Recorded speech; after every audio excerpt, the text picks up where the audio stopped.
qalam. 'Allamal insana ma lam ya'lam. Nusalli wa nusallimu ala man unzila ilaihil Qur'an. Muhammadin sallallahu alaihi wasallam wa ala alihi wa ahli baitihil kiram. Rabbi shrah li sadri wa yassir li amri wahlul 'uqdatam min lisani yafqahu qawli, amma ba'd. Bapak Ibu jamaah salat subuh yang dirahmati oleh Allah Subhanahu wa taala, sebelum kita mulai, mari kita sama-sama berniat atau memperbaharui niat kita untuk duduk i'tikaf dalam masjid ini. Bismillahirrahmanirrahim. Nawaitu an a'takifa fi hadzal masjid sunnatan lillahi ta'ala. Di dalam hati masing-masing, sengaja saya niat i'tikaf dalam masjid ini sunnah karena Allah Ta'ala.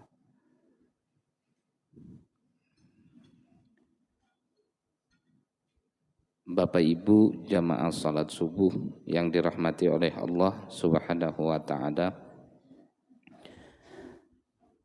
pada subuh kali ini atau pada saat ini kita sedang berada di hari ke-8 atau tanggal 8 Dzulhijjah tahun 1445 Hijriah lah. Dan kita hari ini sudah mengetahui lebih awal bahwa ada perbedaan perhitungan antara orang-orang yang melaksanakan ibadah haji dengan negara kita khususnya.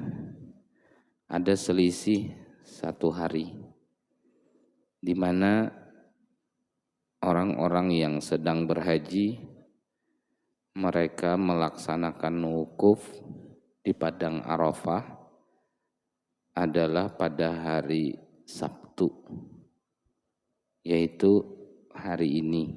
Hanya mereka belum saat ini, karena kan waktunya mundur dari kita sekarang subuh, di sana berarti masih tengah malam ya, sekitar jam 12 atau jam 1 malam menjelang waktu wukuf di Padang Arafah. Sementara perhitungan kita hari ini adalah tanggal 8 Dzulhijjah, dan 2 organisasi besar kita di tanah air itu sepakat dalam arti menurut hitungan saudara kita Muhammadiyah dan apa yang dipantau, yang dilihat hilal ataupun bulan oleh saudara-saudara kita di NU, itu waktunya sama. Sehingga kita tahun ini melaksanakan Idul Adha itu bersamaan, yaitu insya Allah di hari Senin yang akan datang. Besok hari ini Sabtu, Ahad, lusa berarti. Dan bagi yang mampu atau tidak ada kesibukan mendesak hari ini, kami menyarankan untuk bisa melaksanakan puasa,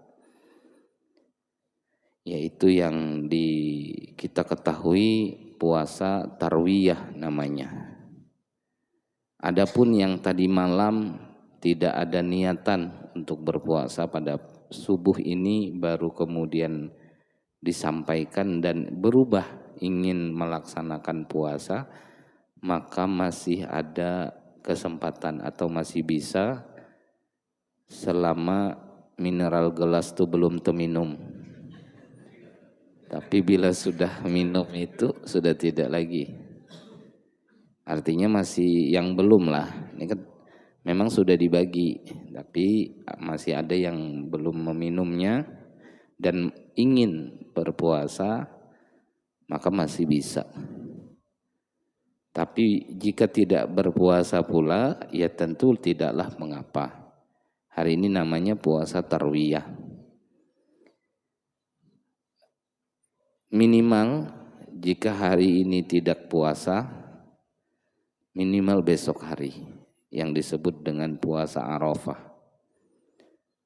Puasa Arafah adalah puasa yang dilaksanakan di tanggal 9 Dzulhijjah. Dari sejumlah puasa sunnah yang ada, di antara puasa yang begitu dianjurkan sekali oleh baginda Nabi melakukannya, bahkan kalau dari sisi balasan pahalanya termasuk yang paling besar daripada puasa-puasa yang lain, adalah puasa tanggal 9 Dzulhijjah itu. Maka tentu alangkah utamanya jika bisa melaksanakan puasa minimal besok hari.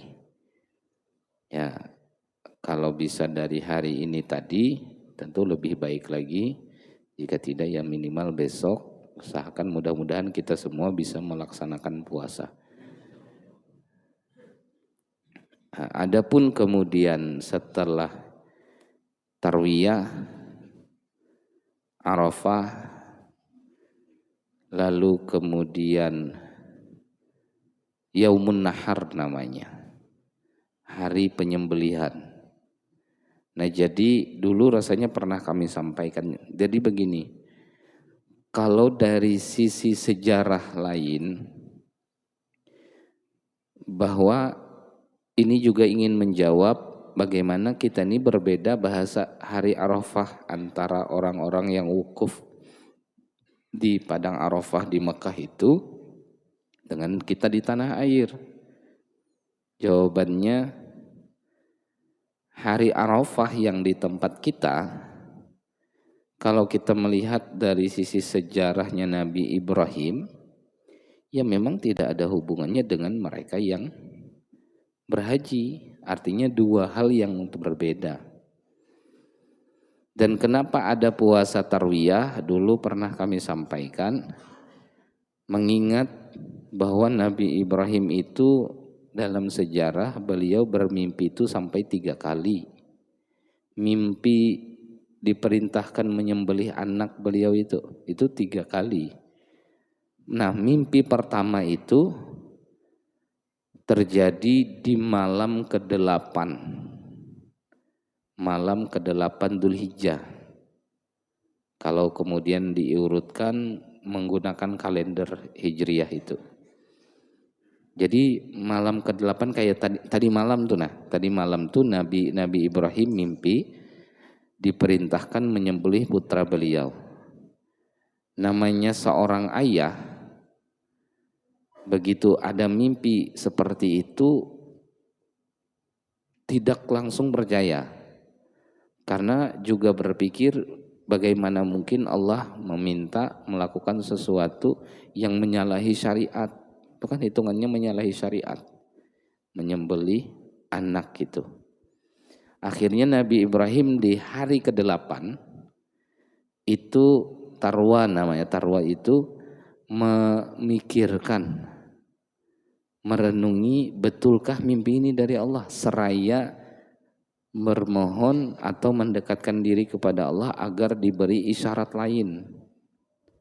Makanya disebut tarwiyah harinya, adalah waktu di mana kalau dari sisi Nabi Ibrahim itu beliau merenungi, memikirkan betulkah mimpi itu.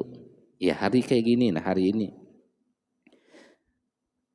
beliau makin mendekat kepada Allah, makin memohon kepada Allah agar diberikan isyarat bahwa mimpi itu datang dari Allah atau justru was-was dari setan. Setelah melakukan itu, hari 8 ini malam nanti, hitungannya lah kalau dia tanggal 9, Nabi Ibrahim mimpi lagi dan mimpinya sama persis, tidak ada bedanya. Pada saat itulah begitu ke malam 9 Nabi Ibrahim mimpi, dan pada saat itu sudah tahu bahwa benar ini datangnya dari Allah, bukan dari setan. Buktinya termimpi lagi dengan mimpi yang sama. Nah, kata-kata tahu itu atau mengetahui itu bahasa Arabnya arafah. Arafah itu tahu artinya atau mengetahui. Makanya harinya disebut hari Arafah. Hari di mana Nabi Ibrahim sudah mengetahui bahwa mimpi beliau itu benar datangnya dari Allah. Nah, coba kalau dalam riwayat ini berarti apa? Tidak ada hubungannya dengan orang melaksanakan ibadah haji gitu. Makanya ulama jumhur lah khususnya sepakat bahwa selain yang berhaji, khususnya negara yang juga jauh dari Mekah, Madinah itu atau Arab Saudi, puasanya tidak terikat dengan orang wukuf di Padang Arafah. Karena dia dua hal yang berbeda. Apalagi dari sisi sejarah tadi, ternyata Nabi Ibrahim itu hari ke-9 itu benar-benar tahu bahwa mimpi atau perintah itu datangnya dari Allah. Ya, Arafah bahasa Arabnya harinya disebut dengan hari Arafah. Hari di mana Nabi Ibrahim mengetahui. Nah, pada saat sudah tahu bahwa perintah ini benar datangnya dari Allah, kan seyogianya Nabi Ibrahim ini sudah melaksanakan perintah. Tapi coba perhatikan, ternyata Nabi Ibrahim tidak langsung melakukan itu. Kata ulama, ini menandakan masih ada sisi manusiawi Nabi Ibrahim begitu cinta dan sayang kepada anak. Apalagi pada saat itu Nabi Ismail anak satu-satunya dan begitu taat si anak ini. Sehingga masih ada pertimbangan untuk melaksanakan perintah itu, artinya sangat berat sekali yang Allah berikan ujian kepada Nabi Ibrahim. Malam ketiga, malam tanggal 10, Nabi Ibrahim mimpi lagi sama persis. Ya malam hari raya bahasanya. Begitu hari ke-10, tanggal 10-nya akhirnya Nabi Ibrahim menjalankan perintah Allah itu, maka harinya disebut dengan Yaumun Nahar. Hari mengalirkan darah, hari penyembelihan. Nah, hari ini dalam syariat kita yaitu menjadi hari raya Idul Adha gitu. Nah, kalau dari sisi sejarah itu ya sekali lagi tidak terkait dia dengan orang-orang yang melaksanakan ibadah haji. Bahkan dulu di masa Rasulullah kan pernah terjadi pandemi bahwa haji pada saat itu tidak dilaksanakan. Di negara-negara lain ya tetap melaksanakan kesunahan puasa tanggal 9 Dzulhijjah itu tetap berlaku. Artinya tidak terikat, sekali lagi tidak terikat dengan orang-orang yang wukuf di Padang Arafah. Maka ya mungkin ada yang kebingungan atau ada yang memahami selama ini bahwa puasa Arafah itu adalah puasa di mana orang-orang sedang wukuf di Arafah. Bukan begitu. Tidak seperti itu, sehingga laksanakan saja puasa besok hari tanggal 9 Dzulhijjah itu, meskipun orang-orang di Mekah telah selesai menjalankan wukuf karena waktunya yang berbeda tadi. Itu yang pertama. Yang kedua, bahwa apa yang kita jalani atau yang akan kita lakukan, jadi yang pertama tadi puasa lah.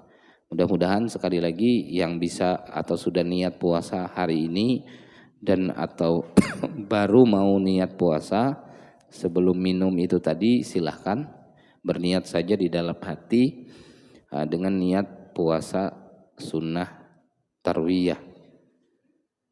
Besok untuk puasa tanggal 9 Dzulhijjah atau puasa Arafah. Hari lebarannya lusa Idul Adha, ayat yang paling kuat mengisyaratkan pada Idul Adha ini adalah Al-Kautsar, khususnya ayat 2 itu. Surah Al-Kautsar ayat kedua, fashalli li rabbika, dan sholatlah karena Tuhanmu. Saya sempat sampaikan mukjizat Al-Quran namanya lah. Mukjizat kelebihan Al-Quran itu bahwa di surah Al-Kautsar ini kan surah terpendek, 3 ayat saja.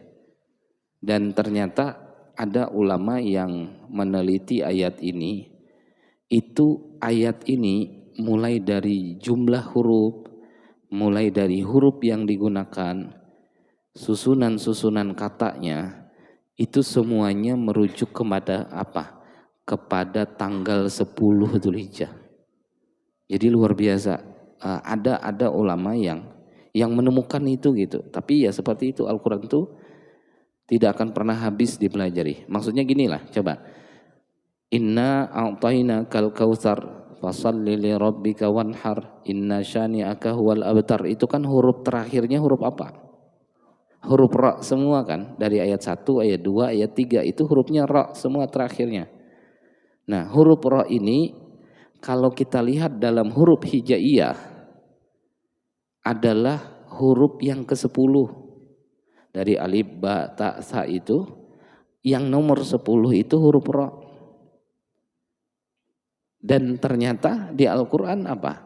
Di Al-Qur'an surah yang akhiran hurufnya huruf ra itu ternyata ada 10 surah. Nah coba, saya dulu menganggap ini kebetulan aja. Tapi ternyata tidak, memang dia mukjizat Al-Quran begitu. Ternyata di Al-Quran itu ada 10 surah yang akhiran ayatnya itu huruf ra. Ya termasuk salah satunya. Tapi jumlahnya hanya 10 surah. Dan hebatnya lagi, surah yang ke-10 ya surah Al-Kautsar. Jadi pokoknya ketika orang mempelajari itu atau mendalami, meneliti itu, semua angkanya itu 10. Tidak kurang dari 10 yang ditemukan, jumlahnya 10 semuanya. Ya termasuk kalau coba aja mau menghitung, inna a'tainakal kautsar, jadi dia per kata menghitungnya itu. Kami di pengajian di perumahan kami itu kami pakai papan tulis, kami tulis, kami coba hitung. Ternyata katanya lah ya kan, inna itu 1, a'tainaka 2, kal kautsar 3. Itu hitung dari ayat 1 sampai ayat 3, jumlah kata yang ada dalam surah itu jumlahnya 10. 10 aja katanya itu 3 ayat tersebut. Lebih jauh dari itu kalau mau dihitung hurufnya sekarang. Inna a'tainakal kautsar ayat 1, washalli li rabbika wanhar ayat 2, ayat 3 sama. Itu kalau dihitung jumlah huruf yang berbeda. Kayak itulah ngitungnya tuh gini. Inna berarti alif 1, nun 2. Nah-nya itu pakai alif tidak usah dihitung. Jadi huruf yang sama tuh dihitung 1. Hitung aja ayat 1 tuh jumlah huruf yang muncul itu 10. Nah makanya kata ulama semuanya sepakat bahwa ayat ini sangat kuat mengisyaratkan ke tanggal 10 Dzulhijjah. Ketika diisyaratkan ke situ berarti ada apa? Bahwa tanggal 10 Dzulhijjah itu adalah waktu yang sangat luar biasa maksudnya. Kalau Ramadan 10 terakhir dan dirahasiakan oleh Allah, di antara yang 10 itu di waktu yang mana kita tidak tahu.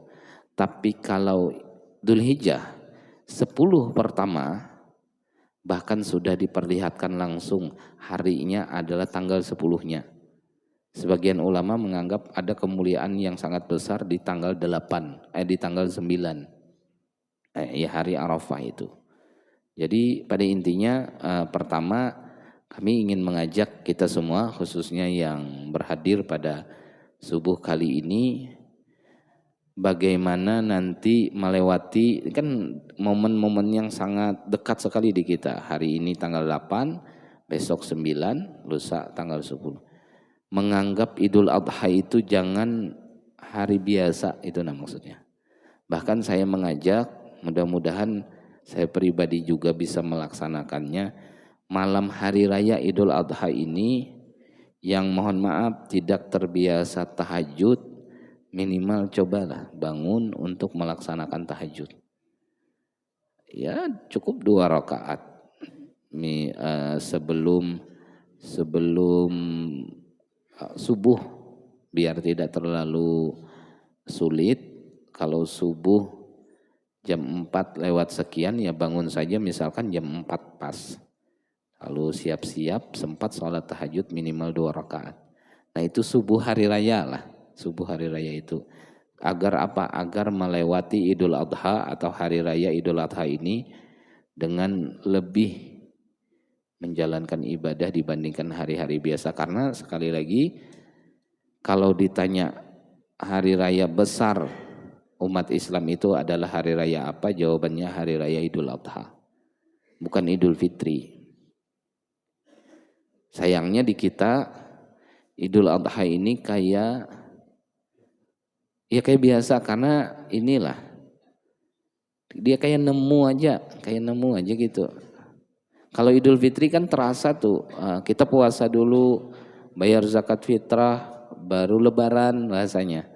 Kalau Idul Adha ini kan tidak ada, seolah-olah aktivitas biasa tiba-tiba Lebaran gitu.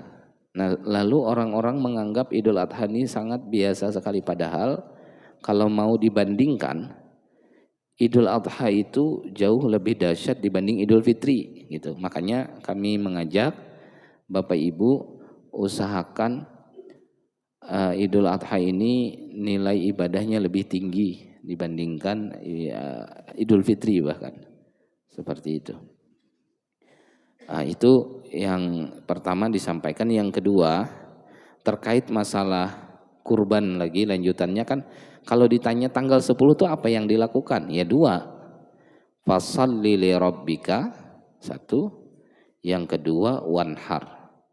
Salatlah karena Tuhanmu, yang kata ulama tafsir yang dimaksud adalah salat sunnah Idul Adha itu. Yang kedua adalah laksanakan ibadah kurban. Jadi ibu-ibu lah, ini sama aja sebetulnya Idul Fitri dengan Idul Adha.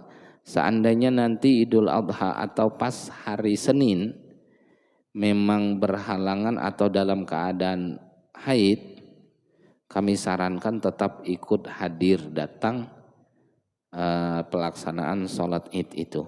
Artinya bapak-bapaknya, anak istrinya tetap diajak nanti. Hanya tidak ikut sholat, tidak masuk di masjid, tapi mendengarkan khutbah, mengikuti proses yang lainnya, ada takbir, ada doa yang dibaca, semuanya diikuti. Sebagaimana tuntunan dalam bahasa hadis, dianjurkan begitu perempuan untuk bisa menghadiri pelaksanaan sholat id itu. Lalu setelah selesai sholat, ada proses ibadah kurban yang mungkin kita tergabung dalam panitia ataupun yang berkurban, ya tentu juga sudah banyak yang kita sampaikan atau yang kita ketahui selama ini mengenai ibadah kurban. Kami dapat pertanyaan orang yang berkurban atau bapaknya berkurban tapi atas nama anaknya yang masih kecil. Jelas sekali dalam bahasa di fikih Islami wa adillatuhu ini disebutkan hal itu sama dengan berkurban untuk diri kita sendiri. Maksudnya bisa dilaksanakan. Meskipun anak kita kecil, misalkan kita daftar kurban atas nama anak, yang mana anak ini belum balik. Misalkan masih usianya 5 tahun, masih usianya 10 tahun misal, atau lebih kecil daripada itu. Ternyata tidak mengapa, justru itu lebih utama dalam arti agar mengenalkan lebih awal atau menyampaikan kebaikan ini kepada anak. Jadi tidak mesti daftar kurban atas nama bapaknya aja terus tiap tahun, tidak.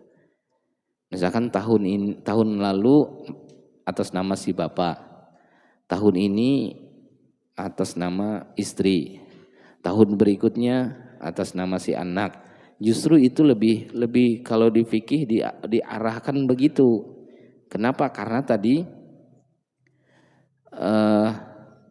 bentuk kasih sayang dan perhatian kepada anak atau kepada istri. Jadi kan si anak nih kayak merasa bagaimana ketika kita sampaikan, nak tahun ini engkau kurban. Ini bapak sudah daftarkan atas nama engkau. Lalu dia kan merasa bagaimana? Secara pahala sama dengan bapaknya yang daftar atas nama bapaknya. Misalkan bapaknya daftar atas nama bapaknya, lalu disembelih hewan kurbannya, maka pahalanya sama meliputi anak dan istrinya.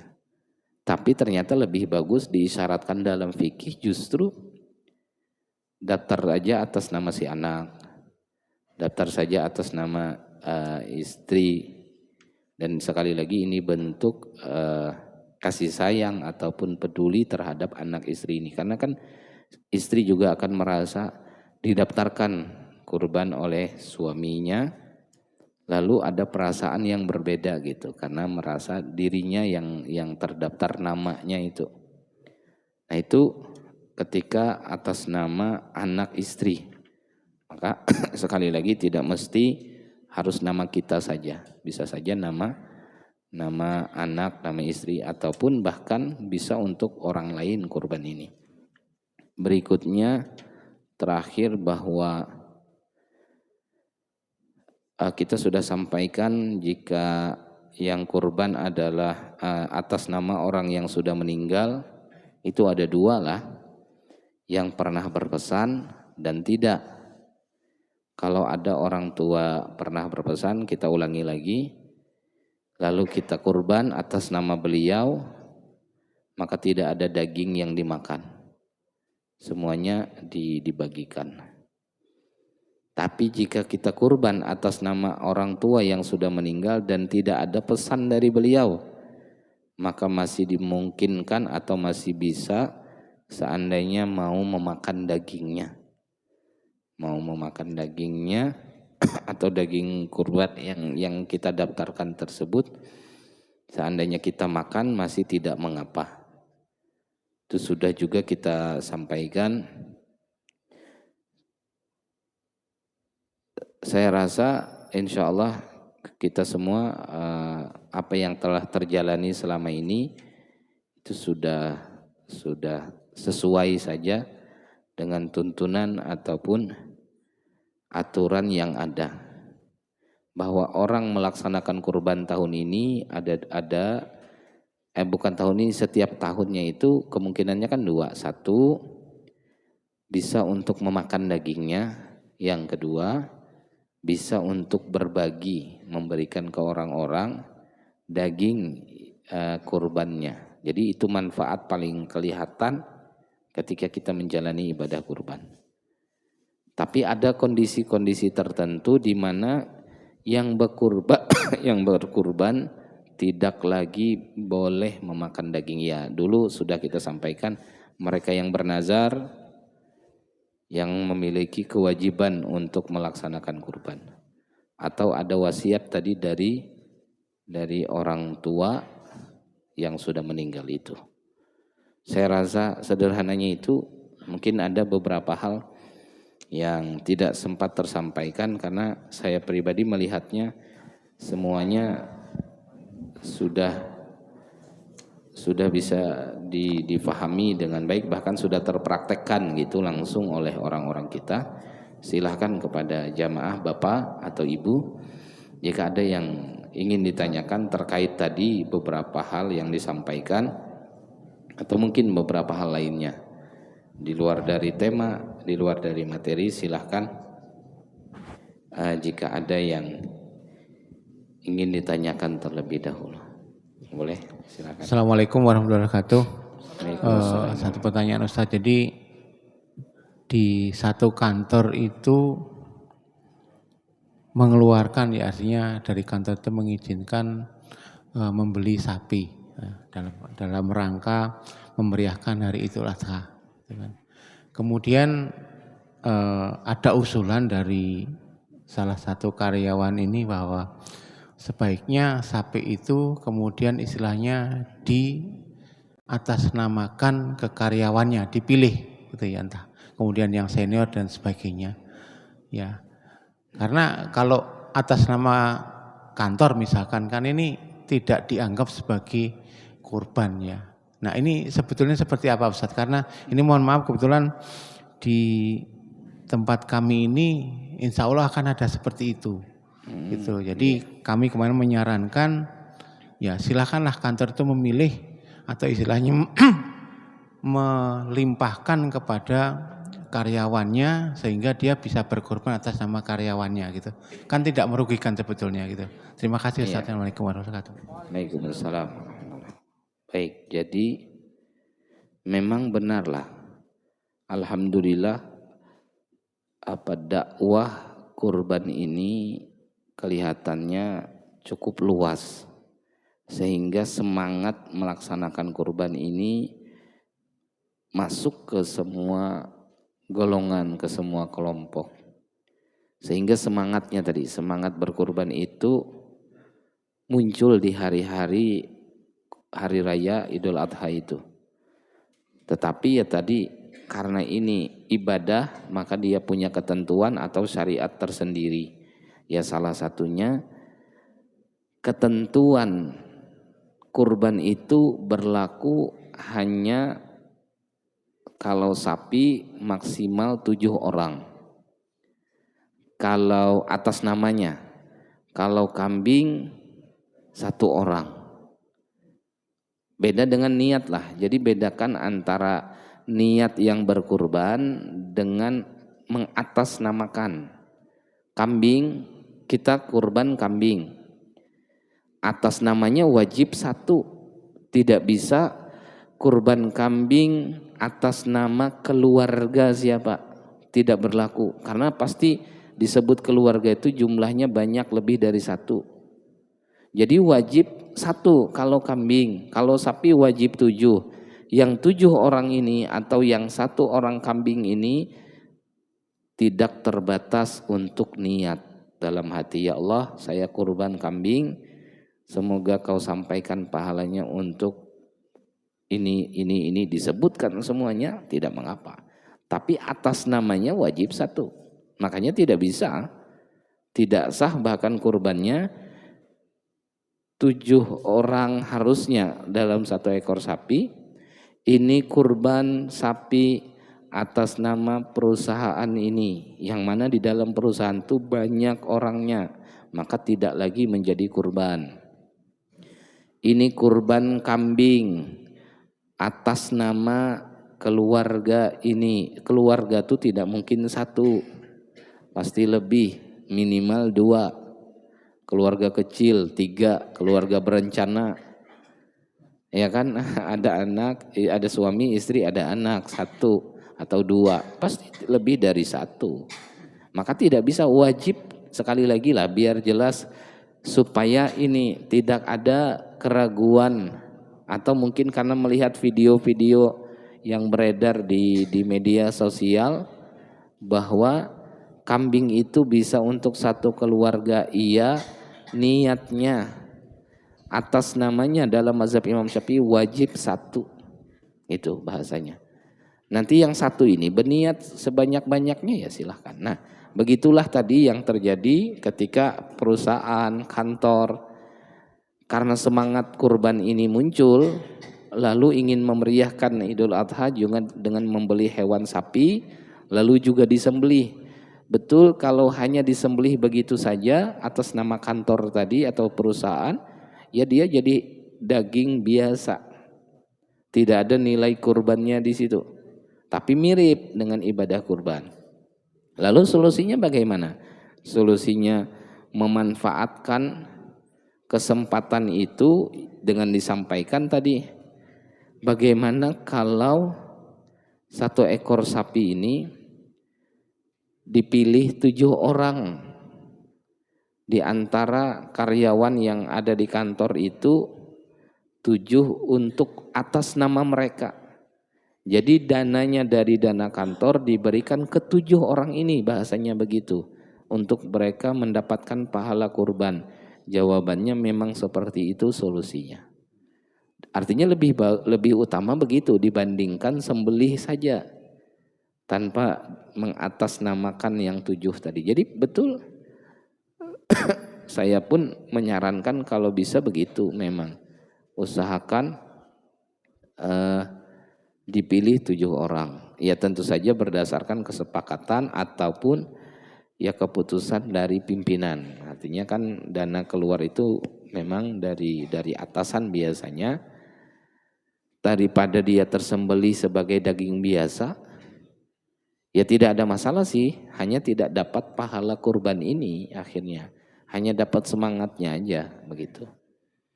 Nah, jadi kembali betul aja sudah apa yang disarankan, apa yang disampaikan itu.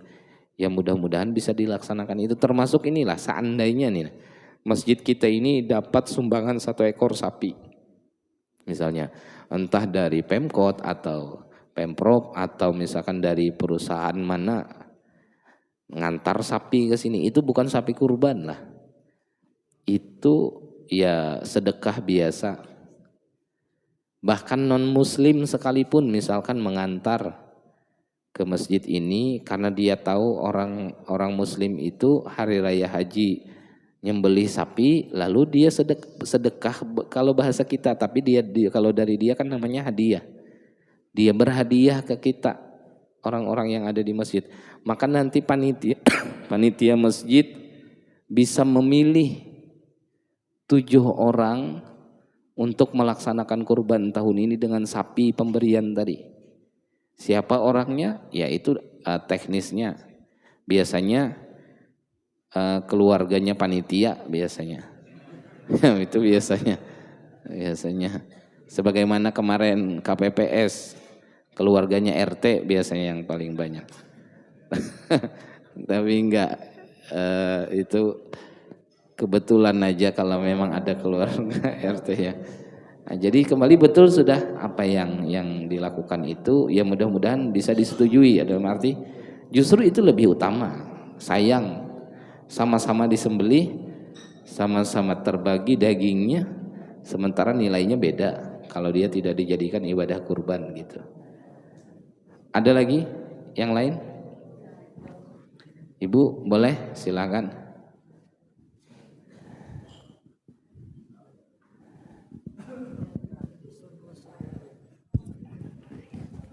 Bismillahirrahmanirrahim. Assalamualaikum warahmatullahi wabarakatuh. Waalaikumsalam. Ustadz, yang ingin kami tanyakan mengenai dana kurban.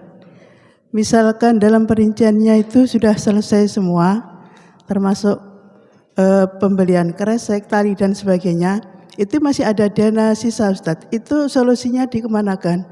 Mohon penjelasannya. Terus yang kedua Ustadz, untuk perempuan berhijab itu memang perintah Allah nyata. Tapi kadang ketika suaminya memerintahkan untuk berhijab, si istri tadi belum bisa melaksanakan dengan alasan belum hatinya belum mantap seperti itu. Pertanyaannya, ketika perempuan itu belum berhijab, yang menanggung dosanya siapa Ustadz? Apakah suaminya, apakah ayah kandungnya, apakah saudara laki-lakinya? Terima kasih. Wassalamualaikum warahmatullahi wabarakatuh. Waalaikumsalam. Wes Bu ya. Jadi panitia menyampaikan kalau mau beli patungan kurban sapi itu dana yang dikumpul 3 juta. Kumpullah 3 juta. 7 orang terkumpul dana 21 juta. Begitu datang ke pembeli, datang ke penjual hewan kurban, ternyata di sana dengan sapi yang benar-benar siap dalam arti memenuhi syarat untuk dijadikan hewan kurban, ternyata hanya 19 juta misalkan. Berarti ada 2 juta kelebihan. Ada 2 juta dari dana yang 21 tadi. 2 juta ini lalu dipakai untuk operasional sisanya. Beli plastik dan lain-lainnya. Ternyata masih ada sisa. Dari 2 juta tadi misalnya habis 700.000, berarti masih ada 1.300.000 lagi. Masih ada 1.300.000 lagi uang hasil kurban ini tadi. Nah, lalu solusinya bagaimana kelebihan uang ini? Ya, pertama tentu saja ini tetap menjadi hak pemilik harta awal atau pemilik hewan kurban. Berarti apa? Wajib disampaikan terlebih dahulu ke pemilik 7 orang itu tadi. Bahwa dana Bapak Ibu yang 7 orang ada kelebihan masih sekitar 1.300.000. Ini kalau dibagi balik, dikembalikan berarti per orangnya dapat berapa jadinya? Hampir 200. Hampir 200 satu orang. Tapi menyampaikannya itu wajib gitu nah. Lalu yang 7 orang ini kemudian mengatakan sudah masukkan ke dana kas masjid atau belikan apa kita makan sama-sama nanti atau khusus itu bagi terserah bagaimana teknisnya, khusus untuk panitia anggap sebagai upah. Dana kelebihan ini bukan dana kurban lagi sudah, maka itu boleh. Tinggal bagaimana teknisnya saja. Tapi pada intinya kewajibannya benar, satu, menyampaikan kembali ke pemilik harta. Siapa tahu begitu disampaikan, ini ada kelebihan uang tadi kalau dibagi rata 7 orang hampir 200 dapat. Tiba-tiba yang 7 orang ini, ayo kembalikan sini semuanya. Mereka mengambil, ya itu hak mereka. Tidak bisa pula panitia ini menahan, karena sekali lagi sifat panitia itu adalah perwakilan atau mewakili atau membantu perpanjangan tangan dari yang berkurban. Sebagaimana kita punya uang misalkan 21 juta pribadi. Sudah siap kita uang 21 juta datang ke pembeli, ke penjual hewan kurban. Ternyata biayanya harga sapinya misalkan tadi hanya 19 juta atau 20. Otomatis yang 1 juta kan kita simpan jadinya kan. Tidak lagi kita pakai. Atau kita gunakan untuk hal yang lain. Makanya dia wajib disampaikan ke pemilik kurban tersebut. Itu yang pertama. Kami ini mohon maaf kalau beli sapi misalkan, itu datang ke penjual sapi itu mana harga 21 juta. Itu kan kemudian ya sudah kita sepakat 21 juta. Ini mohon maaf. Dengan penjual kemudian sepakat, Pak, kita minta dari penjual sapi gitu. Jadi untuk operasional dan mereka memberikan. Jadi kami anggap selama ini yang kita gunakan untuk operasional itu adalah pemberian dari penjual sapi, bukan dari uangnya si peserta kurban. Karena dari awal kita sampaikan bahwa uang itu 3 juta misalkan, itu sudah semuanya termasuk gitu. Nah itu bagaimana Ustadz? Apakah perlu kita sampaikan lagi atau tidak gitu? Betul, gitu, yang tadi dana operasional tadi tambahan lagi lah. Enggak, jadi gini, ini yang tadi ditanyakan di awal bahwa memang uang ini adalah murni uang hasil patungan 7 orang ini tadi. Nanti beda lagi ketika memang harga sapi ini 21 juta, lalu ada fee tersendiri dari penjual. Nah itu kan bukan uang ini lagi, karena uang ini dianggap sudah habis dibelikan gitu. Jadi sehingga ada fee dari penjual untuk operasional nanti digunakan dan lain-lainnya. ya tentu tidak mengapa tidak tersampaikan lagi ke pemilik hewan atau pemilik dana yang 7 orang itu. Ya tidak sampai sejauh itu. Ini tadi yang saya maksudkan, yang ditanyakan bahwa benar uang ini adalah murni uang yang sebelumnya gitu. Jadi tidak ada masalah. Karena memang semua orang sudah paham bahwa penjual pun dia saking senangnya ada dagangannya laris atau laku kan, dengan keuntungan yang sudah mereka hitung juga, lalu ada diberikan fee atau diberikan apa istilahnya begitu, ya tidak ada masalah. Aman saja untuk nilai-nilai uang yang seperti itu. Mungkin itu. Yang kedua, seorang perempuan sudah menikah lalu diminta oleh suaminya untuk menutup auratnya. Tiba-tiba perempuan ini mengatakan belum siap, bahwa belum siap di sini terkontaminasi pemikiran liberal bahwa yang penting hatinya yang dikerudungi, lalu fisiknya tidak perlu. Sementara yang orang lihatlah adalah fisik, bukan hati, karena hatinya tidak terlihat. Jadi mau dikerudungi tidak, hati itu ya tetap saja tidak kelihatan kan. Gitu. Lalu siapa yang menanggung ini? Awal mulanya memang ini tanggung jawab suami. Tapi kan dengan suami menyampaikan meminta tadi, tentu saja ini sudah lepas kewajiban tanggung jawab suami dengan permintaan dari suami. Begitu pula dengan orang tuanya, bapaknya yang sudah menyatakan bahwa engkau telah dewasa, engkau wajib menutup auratmu. Itu pun sudah ternyata belum dilaksanakan oleh si anak, tentu tanggung jawab tidak dibebankan ke orang lain. Wala taziru waziratu wizra ukhra, itu makna salah satunya adalah yang bertanggung jawab adalah dirinya sendiri, perempuan itu. Sementara meninggal dunia itu tidak ada informasi siap atau tidak. Kan begitu. Ya Allah, jangan meninggal dulu karena ini belum siap pakai kerudung. Tunggu, atau malaikat maut dikonfirmasi, begitu kan tidak ada. Artinya ya masing-masing ke hati diri sendiri, bahwa meninggal dunia itu tidak ada konfirmasinya dalam arti kesiapan atau tidak. Idza jaa ajaluhum la yastakhiruna sa'atan. Makanya ini rahasialah khusus buat kita. Ibrahim bin Adham tuh ternyata pernah bilang begini pula. Ternyata di dunia ini boleh maksiat. Iya. Bahkan maksiat semaksiat-maksiatnya itu boleh.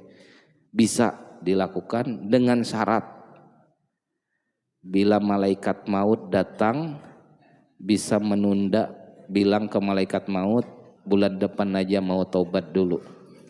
Bila bisa begitu silahkan maksiat, semaksiat-maksiatnya enggak apa-apa dulu. Malaikat maut datang bilang besok-besok aja lah kalau ya 2-3 hari lah, minta tempo jatah waktu karena mau bertobat 3 hari ini. Bila bisa begitu, maksiat sebelumnya bisa aja nggak apa-apa. Makanya itu yang tidak mungkin. Kan Ibrahim bin Adham paham dengan konsep itu. Tapi beliau tawarkan lagi. Ini makanya buat kita aja lah yang hadir. Boleh maksiat itu ternyata. Semaksiat-maksiatnya di dunia ini. Yang penting nanti pas dikubur atau di akhirat ada orang dalam. Kalau ada itu bisa. Nah, supaya tidak diinterogasi, supaya langsung jalur khusus. Kalau ada. Jadi kalau tidak ada ya berarti tidak bisa.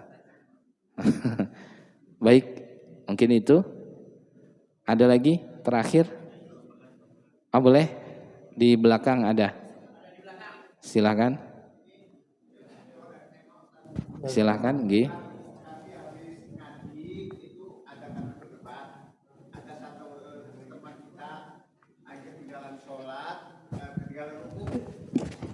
Ya, ketinggalan ruku, terus anggapan dia kalau masih sujud itu masih masuk 1 rakaat. Nah, Tolong penjelasannya Ustadz. Makasih. Assalamualaikum.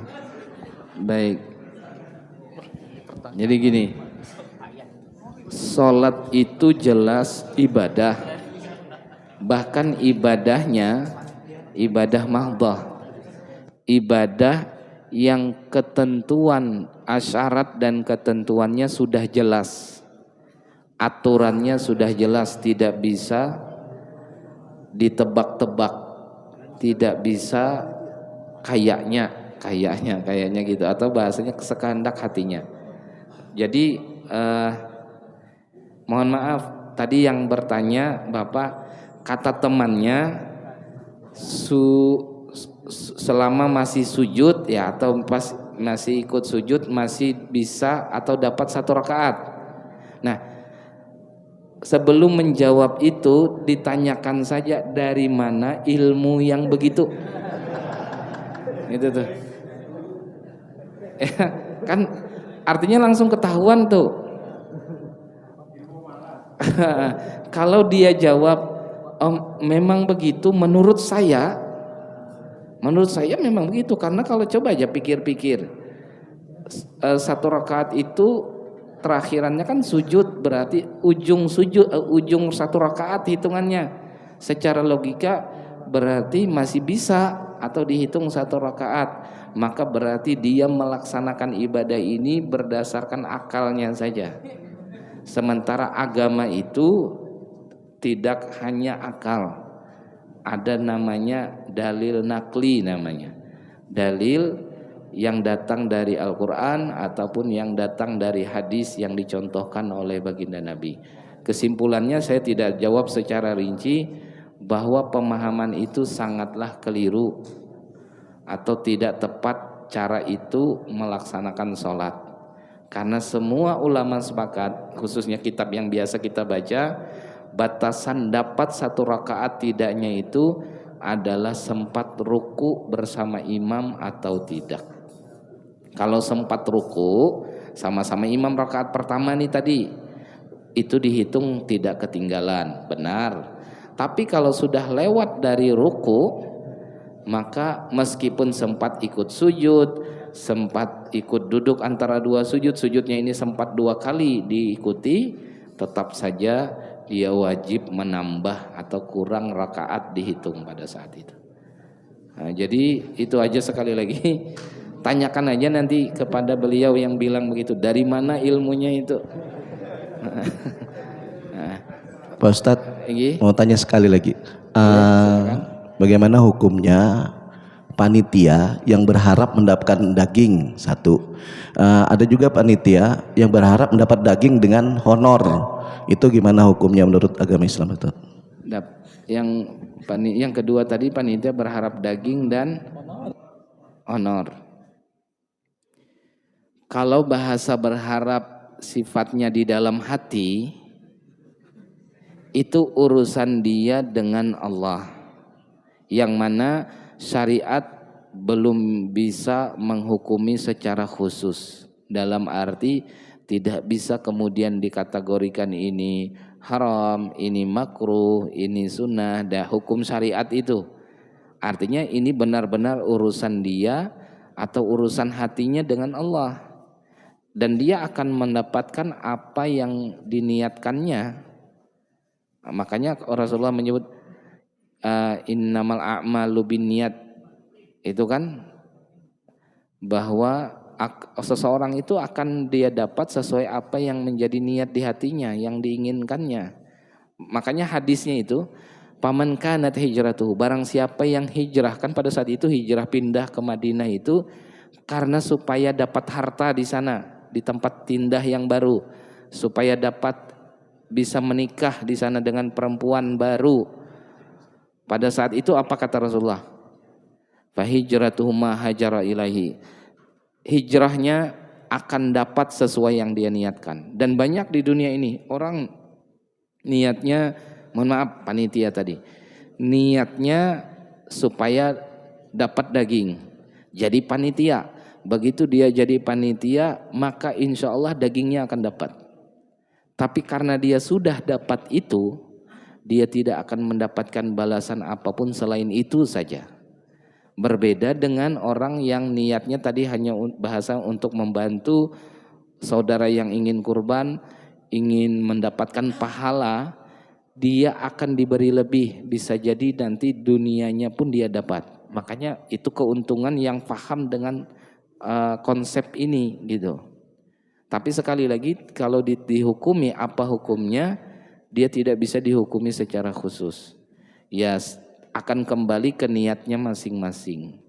Hanya di agama hanya mengajarkan niat yang begitu kurang tepat. Niat begitu kurang pas. Oleh karena itu sekali lagi mohon maaf yang terlibat sebagai panitia bapak atau ibu, pelan-pelan aja niat atau hatinya dirubah. Ya Allah, saya ingin dapat balasan darimu. Kalau balasan dari Allah dia disebut ikhlas. Kalau balasannya berharapnya dari Allah aja gitu. Kalau Allah yang balas, terserah Allah. Bisa Allah balas dunianya dapat, akhiratnya dapat. Kalau di Islam akhirat pasti dapat gitu. Nah jadi sekali lagi tidak bisa dihukumi secara khusus orang-orang yang punya niat seperti itu atau motivasi yang begitu. Ya tentu tinggal masing-masing mengukur dirinya atau ingat melihat ke dalam hatinya apa niat motivasinya menjalankan tugas sebagai panitia ini.